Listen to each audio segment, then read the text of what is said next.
So I moved away and I moved to the capital of California, Sacramento, California, and I applied to work for Planned Parenthood. I always thought they were great. I always thought they helped the youth and women. And when I applied for a reception job.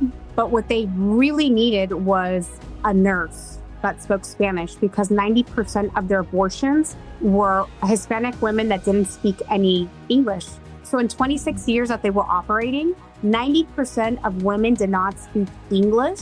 None of their consent forms, nothing was in Spanish. And when you sign a consent form before your abortion, I mean, you just want your abortion.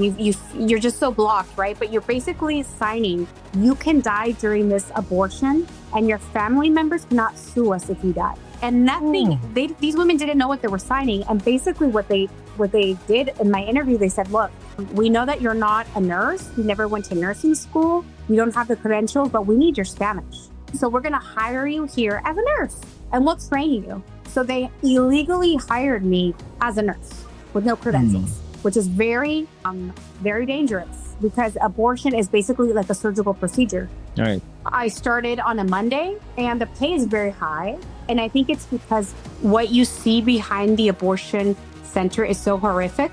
And a lot of youth, they're motivated. They want to make money, right? A lot of kids are money motivated. I think they give you a very good salary so you can actually withstand what you are about to witness. That's why I think a lot of young kids stay, because it's for the money, because it's very horrific. And, the first day I worked there, I really thought I was helping these young girls. They trained me on how to counsel them. In that center, they did 50 abortions a week. But basically, it was weird to me at the beginning because they would have me change my vocabulary. They would have me hide things. Like, I couldn't use the word baby, mother, father, he, she. I couldn't even use the word fetus because that even gave human dignity. Anything that gave human dignity was prohibited. The most important thing was to never let them see the screen on the ultrasound. I was instructed never to be friendly to a patient because most women cry. Most women don't want an abortion. So if you look at their tears, you're going to have to say, hey, why are you crying? Are you okay? You don't have to do this. No, you ignore the tears and abortion is their only option. Basically force them to have abortions.